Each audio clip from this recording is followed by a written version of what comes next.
Hello and welcome to the debate. I'm your host Maqbool with you at PTV World. In today's show, we're going to be taking a look at two important stories. The first is going to be with reference to the very important development of the Doha Talks.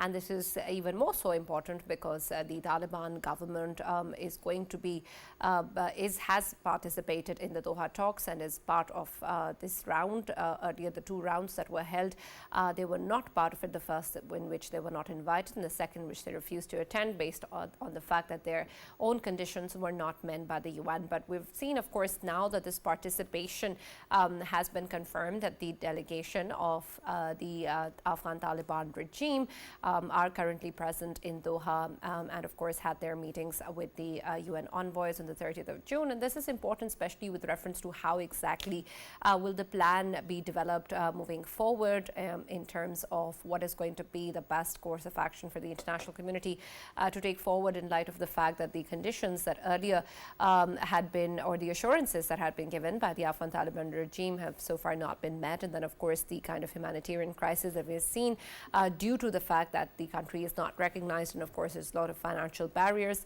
that of course leaves a lot of room for discussion in terms of what exactly will be the way out or the options possible to engage with the humanitarian crises there, and at the same time, of course, ensure that the Afghan Taliban regime is in fact putting in place the assurances that it given earlier.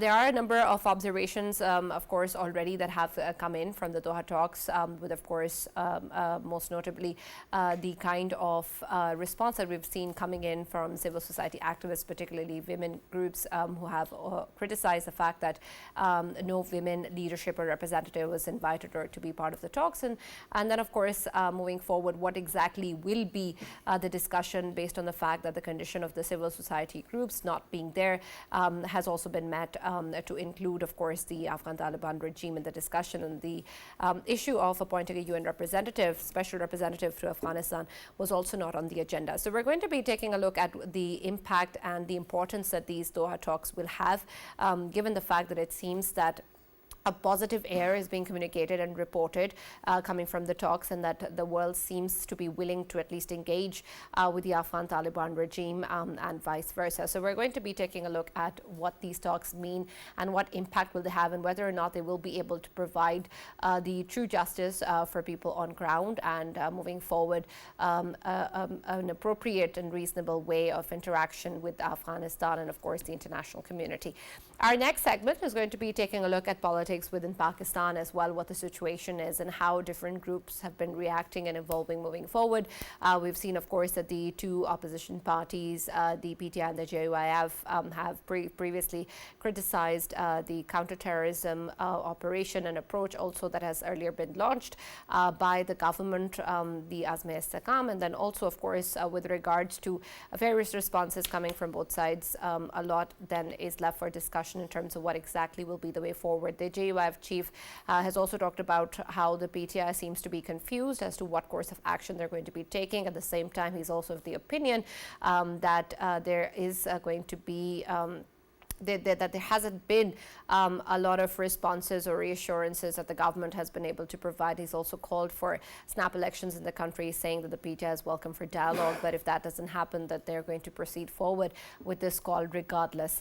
There's also, of course, internal discussions and disagreements within the PTI as well, reportedly, with some, of course, moving forward dialogue with the JUIF and others also moving forward in a different direction. We've also seen that the PTI founder has also blocked the re-entry of the PTI members who had earlier left following the May 9th ruckus.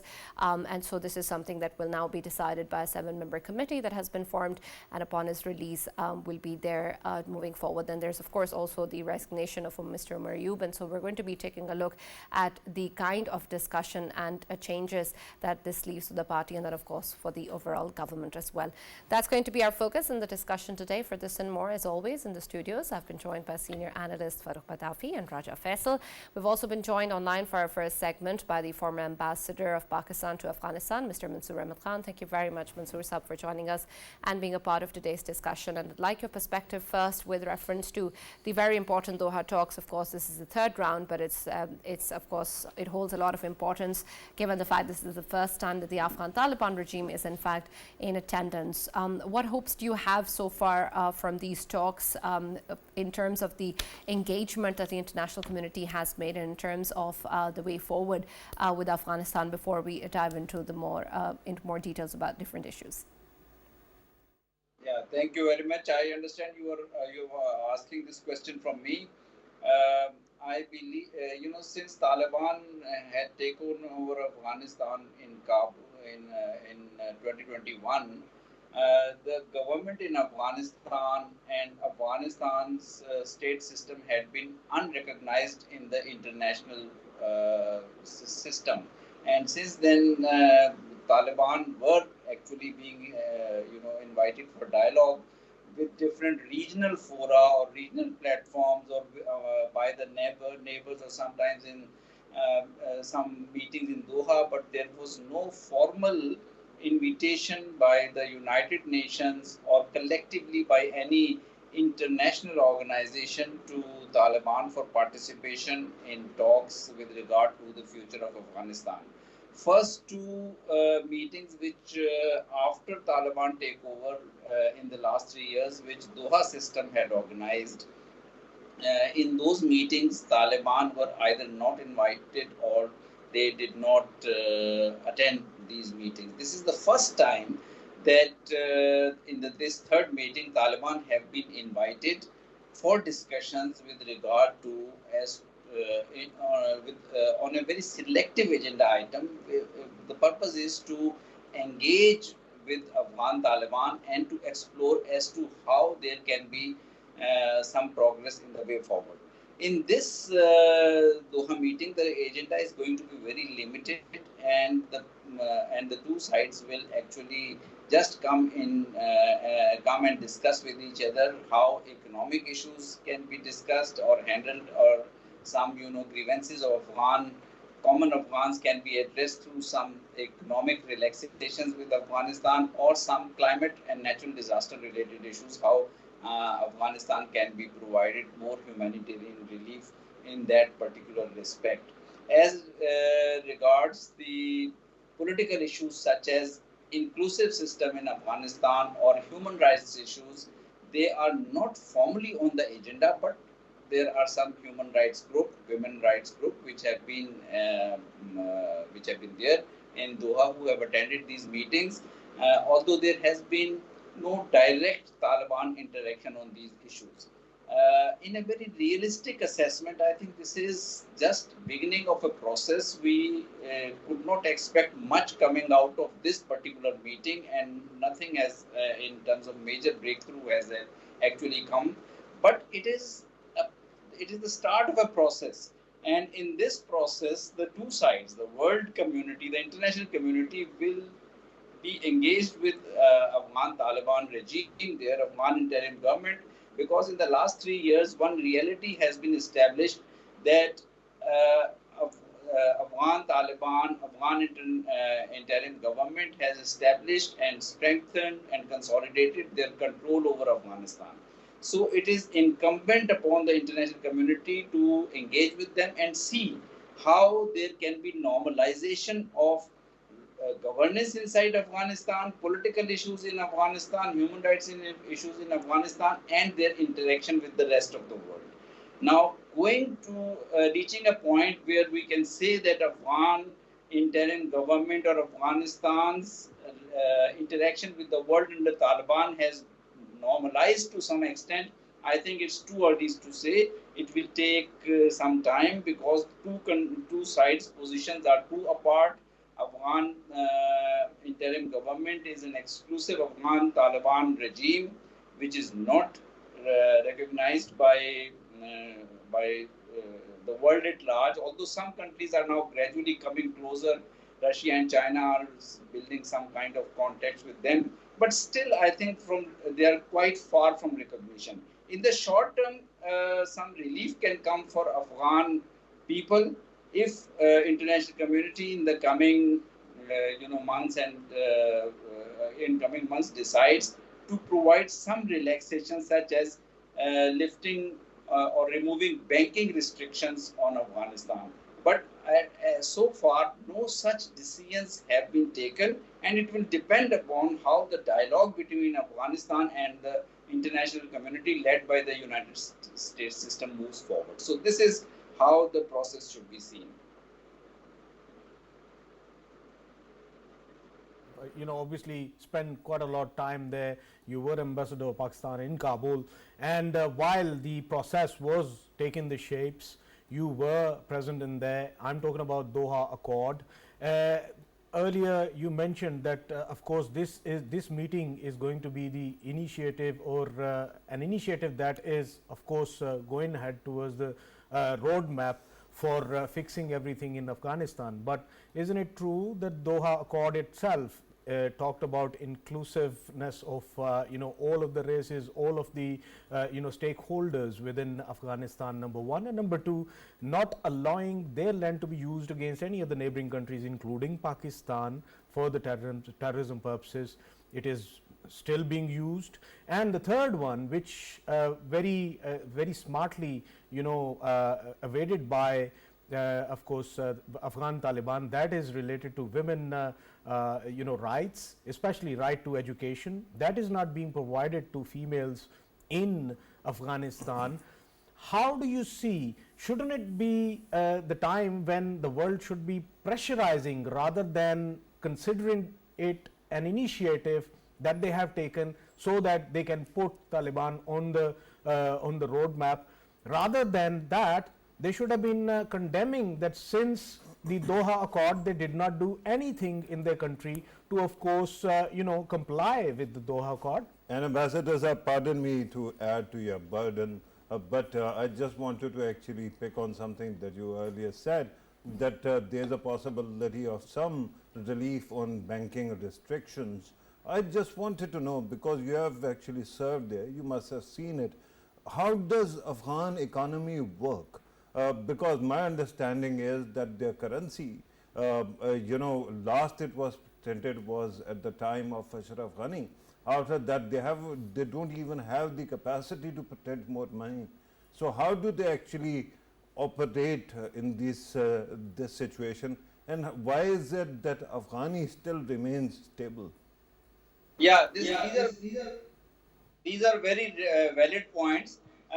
As regards the Doha Accord, I think Doha Accord had clearly stipulated, yes, that there will be negotiations between all Afghan parties for an inclusive political system acceptable to Afghans. But the problem is that Doha Accord was actually between United States and Afghan Taliban. So all other countries, all other neighboring countries, all other international entities were not actually part of this accord or part of this agreement. They were not parties to it. So that is why whenever, for example, neighboring countries have raised questions relating to terrorism, because in Doha Accord there were also commitments that Afghan soil will not be used against any other country for exporting terrorism or for exporting violence. So whenever Pakistan has raised the issue of TTP, or other countries have also, other neighboring countries have also raised their respective issues, Afghan side has Afghan Taliban have very conveniently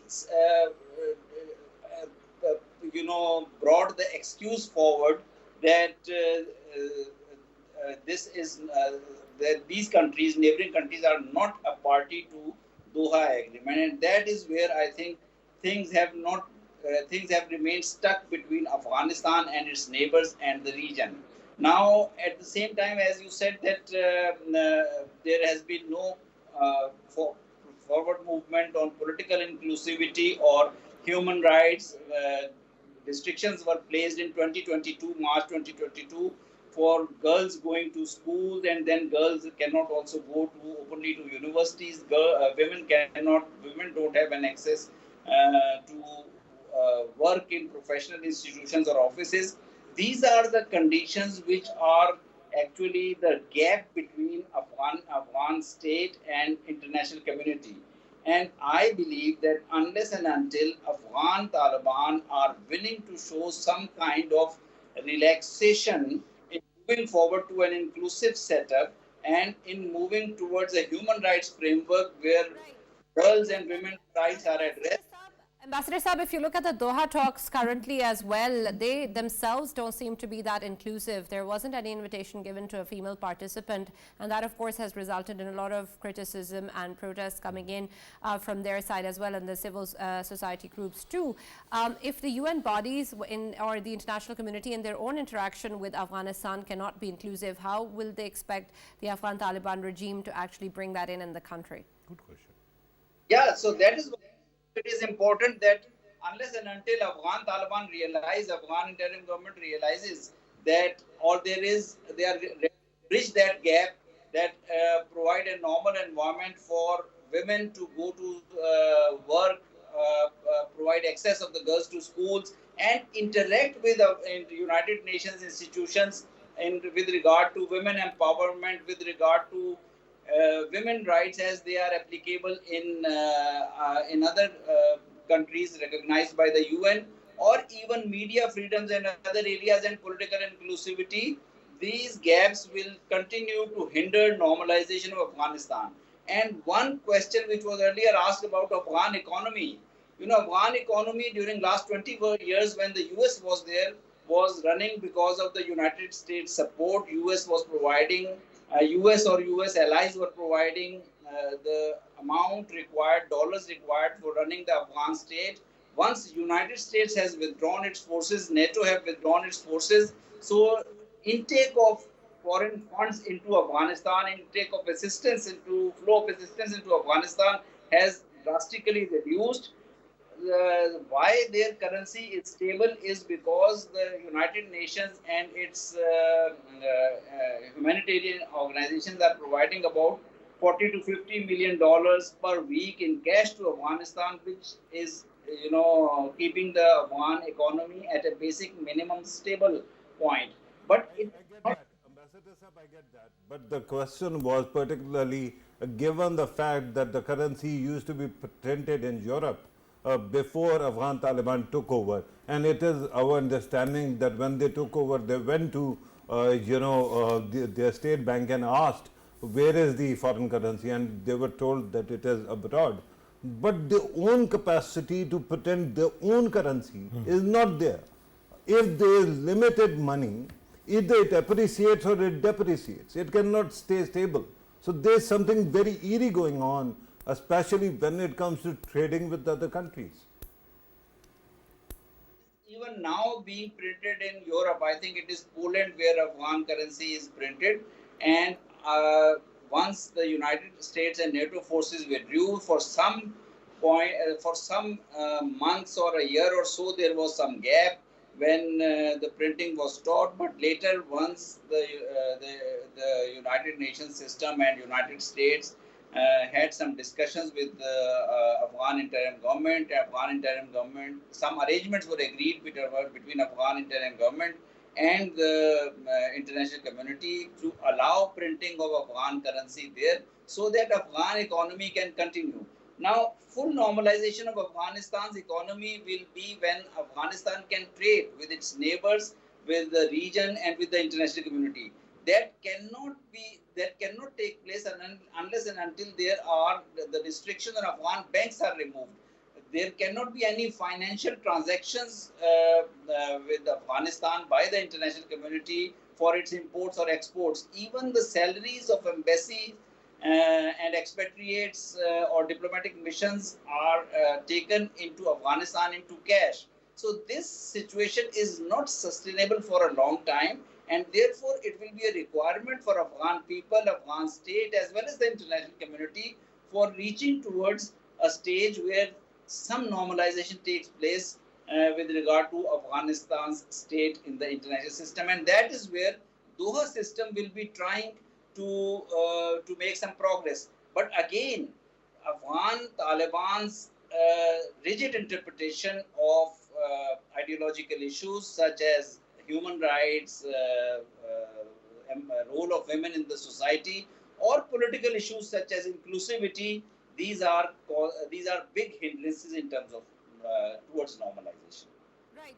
Ambassador Saab, there's also, of course, the concern that was raised by the Afghan Taliban head of delegation, speaking about the money that has been frozen in the U.S. and, of course, in a fund for Afghan people. This, of course, is something that Afghanistan direly needs, and, of course, to deal with humanitarian crisis there. Unfortunately, the issue of recognition, of course, stops that from actually happening. But what other possibility do you think can exist within this regard where this issue can be circumvented and we can find a way out for the people of Afghanistan? Is there any possibility for that? Previous Afghan governments or previous Afghan states' foreign exchange reserves, which were with the United States financial institutions, they amounted to around $8-9 billion. They were frozen by the United States after U.S. withdrawal from Afghanistan because the U.S. had fundamental differences with the Taliban regime. And later, some negotiations started, and with the cooperation of Switzerland, and also there has been an effort for dividing this amount into two parts, $3.5 billion each. $3.5 billion each. Initially, it was said that it will go to the victims of 9/11, according to a decision of the United States Commission, and rest 3.4 or 5 or $4 billion will be transferred back to Afghanistan for humanitarian and economic expenditures purposes. But that understanding has also not been functionalized into any kind of agreement, and that issue continues to linger on. So it remains an unsettled issue, and one of the purposes of these talks in Doha or the future meetings in Doha will continue to be to address these issues. Here, I think United States and its allies have a basic objection to the Afghan financial system, because the Afghan state bank, the Afghan bank, it is Afghanistan State Bank. It is headed by Taliban. Have nominated an ideological Taliban leader who is not an expert in financial issues, and the United States demands has been that Afghan interim government should depute professional people at the top of this bank so that this matter can move forward. But so far, this issue also remains an impasse between the two sides. Yeah, Ambassador Mansoor, there is a question about security, of course, security of Pakistan. There is an interview which has been circulating on, of course, social media as well, and on YouTube, and widely shared, and that is of Sarah Adam, who happens to be an ex-CIA, and now she's an author. She has categorically said that Indians, they have been funneling money into Taliban, especially one of the brothers of Mullah Yaqub. He was given $10 million, and that was to, of course, getting their clandestine activities done in Pakistan. How serious these claims are, and what should be perceived right now? Where do Taliban, TTA, stand right now in terms of facilitating and, of course, directing TTP to carry out activities in Pakistan, sir? I can't comment upon what Sarah Adams has said, but the point is that cross-border security issues and cross-border terrorism has remained a fundamental difference between Pakistan and Afghanistan, not only during these years under Afghan interim government, but previously also when Ashraf Ghani and Hamid Karzai's governments were ruling under the US and NATO presence. And Pakistani state had conveyed this objection, this determination to the Afghan authorities and the USL and the international forces that TTP and such forces, or BLA and such forces who are engaged in anti-state activities, terrorist activities in Pakistan, are finding shelter and support on Afghan soil. After Taliban takeover, we continue to take up this matter with the Afghan Taliban regime, but there was no let up or there was no reduction in terrorist activities, and in fact in last 2-3 years the number of cross-border terrorism incidents, cross-border terrorist incidents have increased, and this is actually one of the key issues between the two governments at the moment. So unless and until Afghanistan and Pakistan sit together and find a way of resolving that issue, this matter will continue to affect, to hamper their relations. One way of addressing this issue would be to start a dialogue with Afghanistan in which we deal with security and counterterrorism issue as well as economic and people's movement issues. In that way, the two sides will have stakes. Afghanistan needs Pakistan's support and Pakistan's cooperation for economic interaction, trade, transit, and people's movements. And Pakistan needs support and cooperation by Afghan interim government for ensuring that their soil is not used by TTP or BLA or other elements against Pakistan, and that measures are taken for ensuring that such groups are either evicted from Afghan soil or are addressed in a manner that they are not a threat for Pakistan. So unless and until we institute such a dialogue, I think the problems will remain between Pakistan and Afghanistan, because this is an issue of fundamental importance for Pakistan. Ambassador Saab, there's also, of course, the fact that the UN special representative or special envoy to be appointed to Afghanistan was something that was on the agenda previously as well and was objected to by the Afghanistan Taliban regime. It was not part of the agenda this time around. Is that something, again, that was there just to bring the Afghan Taliban regime to the table? And for many, seems like that too much is being given in to the Afghan Taliban regime, or do you think that there isn't a need for that, because this was one of the important aspects of in the previous rounds? For last couple of years or so, United Nations has been evaluating the possibility of appointment of a UN special envoy on Afghanistan for discussing for dealing with all the issues related to Afghanistan with Afghan interim government. But Afghan Taliban have been opposed to such an appointment. Afghan Taliban, after taking over government in Afghanistan in August 2021, they are against any kind of international supervision of their state or direct negotiation under a UN appointed nomination. That is why in this third Doha meeting, because of this difference, the two sides have finally decided that yes, Taliban delegation should come and participate in these talks, but the matter of appointment of a UN special envoy would not be formally discussed in this meeting. But this point, Taliban have also had also informally, I saw some reports where Taliban had indicated that if this matter remains part of discussions in future, they have no objection. But what would be their position with regard to finally appointment of a UN special envoy?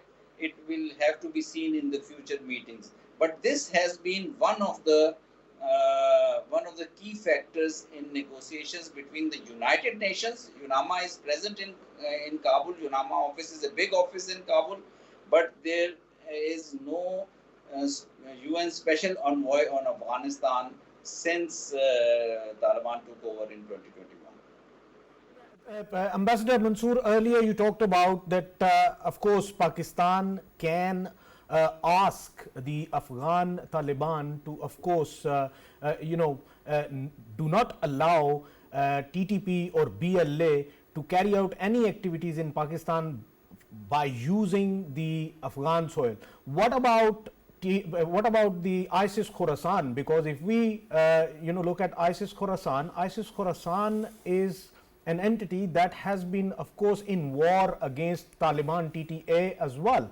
They won't be in a position to, of course, talk to them. In that context, should Pakistan be seeking, of course, assistance of TTA to counter ISIS Khorasan? Because in recent times, ISIS Khorasan, they have been taking responsibilities of quite a few incidents that took place in Pakistan, sir. August 2021, when Taliban took over Afghanistan, you would remember that between August and say December and January next year, in these 4 or 5 months, there were a number of attacks undertaken by ISIS, Khorasan or Daesh in various provinces in Afghanistan, which resulted in large killings in mosques in Afghanistan. Some of these were Shia mosques, and this became a serious issue for Afghan Taliban. In 2022 and later in 2023 also, Afghan Taliban paid a lot of attention to operations against ISIS Khorasan, and they have been successful to large extent in curbing down the activities of ISIS Khorasan or Daesh.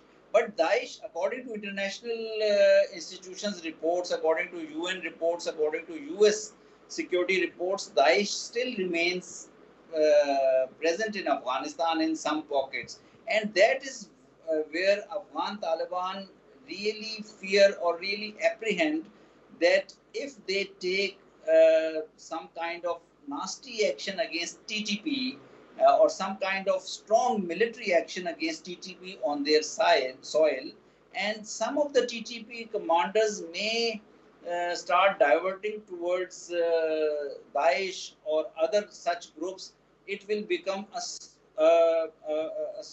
it will become a serious instability issue for Afghan Taliban's regime. That is one of the reasons. The other reason, because of of course, is the close ideological linkages between TTP and TTA during the TTA's insurgency in the during US and NATO presence in Afghanistan. So this is a very complex situation.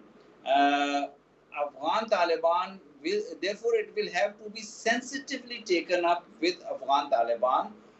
China is already doing it in terms of ETIM. They are maintaining a very focused dialogue with Afghan Taliban regime.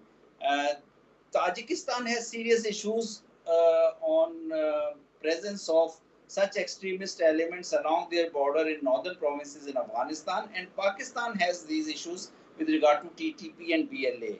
If Pakistan, Afghanistan and China somehow can come together to form, to activate their trilateral and even includes Central Asian countries in that to deal with the issue of terrorism, or utilize the SCO's contact group on terrorism or SCO's regional task force against terrorism, I think that will be one of the ways of dealing with these issues in a holistic manner. But this is the situation along or across Afghanistan's borders, long border with Pakistan, with some section of the Absolutely, and of course, these are things that that Pakistan, of course, needs to think about, and of course, we have our own counterterrorism strategies also on the matter. But it'll be, of course, extremely important to engage with the Afghan Taliban regime on this front too. Thank you very much, Ambassador Mansoor Saab, for joining us and being a part of the discussion for a segment with reference to the Doha Talks and, of course, what lies ahead. We're now going to be moving on to our next segment, which is going to be the political discussion with reference to, of course, what has been going on in the country for quite some time now, and the way that different opposition parties have, of course, responded to the recent developments. There's, of course, the developments coming in from both within the PTI as well, and then, of course, from the JUIF as well, as to what will be the political scenario. And so, Farrukh, I want your opinion, especially in terms of how these two parties both are presenting any sort of threat or concern for the government. The JUF seems to be moving ahead with or without the PTI. The PTI itself has problems of its own. Is there any cause of concern for the government? Right. Thank you very much, Sana. First of all, I just wanted to point out that something seems to have shifted in Pakistan's politics. Remember in February, everything was so exciting when politics was taking place and elections were taking place. But after that, all of a sudden, everything seems to have gone insipid, bland. In the past, we used to have either good news or bad news, but there was something that was happening, usually exciting. Now, honestly, if you look at news, you don't find anything that is inspiring at all. Regarding, PTI and regarding Maulana Fazlur Rahman's party or organization, both are very different organizations. Maulana Fazlur Rahman's is essentially his total suzerainty under his thumb. Of course, nobody competes with anybody else inside the party. They all follow dictates of Maulana Fazlur Rahman. But it is a party which has shrunken beyond its limits, right? When you talk about PTI, it is both simultaneously, it is there and it is not, because in the parliament it is something else, it is SIC. But regarding its nature, PTI's leader is very popular within the party, but after that, everybody competes, contests everybody else. And it is like, the episode of Survivor. Everybody tries to blackball the other one. So this is what has happened to the opposition leader, Omar Ayub, that you mentioned in the introduction. And it seems that everybody is fighting everybody. Will the party splinter? It all depends on whether their leader will come back into mainstream politics soon. If it doesn't, of course, the party is splintering and it is going to go haywire. But otherwise, it might actually resurface and become resurgent. When it comes to government, I don't think that in the past also I've told you that PML and government usually doesn't need any opposition. Usually whatever goals actually take place are own goals. So far we haven't seen any serious own goals. Of course, there is the concern regarding the budget, but everybody, if you go to the common man on the street, of course, people are going to complain about inflation. They are going to talk about more taxes, less salary increase, and then there are people like us who are on contract, and whatever increases take place, they don't actually come to us. But regardless, when you talk to the common man on the street, somehow they understand that something will have to be done about the economy. And that means you'll have to take some pressure to fix the economy, whether it happens or not, because in the past 10 years we have been trying to fix the economy, we haven't been able to. But if we do, eventually they'll see some relief. But for now, it is the Achilles heel of the government, and I think nobody is actually planning to exploit it. Of course, other opposition parties are focused on, as you pointed out, on national security issues where they should not be playing politics. But here on economy, they seem to have actually lost their sheen. Faisal, there seems to be also talks about the PTI leader and founder being released from jail. Is there any likelihood or possibility of that happening anytime soon? Yes, and now obviously if we talk about the cases against the PTI founder, Imran Khan, of course there are cases, but them cases are, of course in the courts and they are to be decided. Of course, I'm hearing about another appeal that would be coming up soon related to the case, and I think that would be put forward, and it depends on that. And I think once he's cleared from there, he has a sort of way out of it. But to me, I think it is more of a political side that the former Prime Minister needs to take care of, and that is why people like his former associates, people like Fawad Chaudhry, they have been time and again highlighting in recent times that of course there is political side that needs to be taken care of. When you are a politician, it is expected from you that you favor the idea of sitting on a negotiations table, and that is why we have been listening to the echoes of political dialogue, and Pakistan is direly in need of a political dialogue in the current scenario. And of course, if we look at the instability, economic instability or political instability, that needs to be taken care of. Reason being, if country wants to have a smooth ride in the current circumstances, of course both of these instabilities, they need to be taken care of, and without the help of somebody sitting inside the jail. And what about the former PTI members rejoining the party? Yeah, what about them? Well, there are certain names who are claiming on social media and on different news channels as well that the treatment which was given to them, that actually forced them to leave the political party. But to me, I think every sort of decision about their coming back to party or not coming back to party, it is only in the hands of one man who's sitting in the jail, and nobody outside can decide about their arrival or not coming. Right, sure. But what I wanted to understand is why this talk has come up now. And Farrukh, I want your perspective on that as well. And also add to that the discussion that the JUIF leader has also had with regards to calling for snap elections. And while many will just be taking this as unreasonable and just rhetoric, how does that also portray the current scenario of Pakistan internationally, given what the US House of Representatives just recently wrote? Right.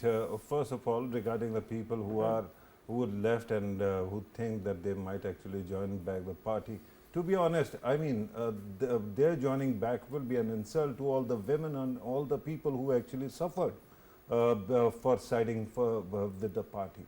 I mean, all those women who went behind the bars, they could have come up with all these sob stories that the other guys actually come up with, but they didn't. They're still with the party. They paid a price for that, right? In fact, I'm glad that Faisal actually brought up Faisal Chaudhry, because he's once again in the media, and I've told you I like the man, I like the guy, but I asked certain PTI people, right, especially in the know, and they told me that whosoever actually loses trust of Imran Khan is not coming back, and all these people who one way or the other left the party, they are not coming back. This is for sure. I mean, I can write it down for you. It will be better they find other places for their politics, because PTI is not going to allow them to come back. Now, Maulana Fazlur Rahman, I mean, again, I have great rapport with him, and I actually like him. But I think that after his Kabul visit, everything he says actually drives you in one direction, and that is hand the country over to TTP, right? If you want to do that, of course, do whatever you want. Why do you need a government? Why do you need a Supreme Court? Why do you need judiciary? Why do you need a parliament or constitution? Just give it name of caliphate, make Maulana Fazlur Rahman the president of Pakistan, and allow TTP to establish their writ. Otherwise, I don't think whatever he's saying makes any sense. And what was the last bit about the US? I'm saying the impact that this will have internationally, given that the US House of Representatives just wrote. Sana, I told you that whatever the US actually did was for its internal consumption, and whatever we did was for our internal consumption. So whatever we do is going to remain within the borders of Pakistan. Of course, PTI workers abroad are very active, so they'll keep on pushing for more reports, but it won't actually. But I just meant in terms of international perception of the democratic values of Pakistan. Oh, I think that we are past perception. Okay. Just the one-liner, Sana, and it is about the factions within the PTI as a political party. I mean, no matter how many factions there are on screen, we are seeing them, and of course there are different sort of ideologies that are popping up from within the party itself. But to me, I think there is only one faction, and that faction is actually in the mind of their former leader, and of course Imran Khan is the one who has all of these people in his mind, who's with him and who's not with him. He's the one who's going to decide. Very deep. Very deep. All right. Thank you, Farrukh. Thank you, Faisal, for joining us in the debate. That's all that we have time for in the show. But of course, we'll be back with more news from within Pakistan and of course the world over as well. And we'll see you tomorrow.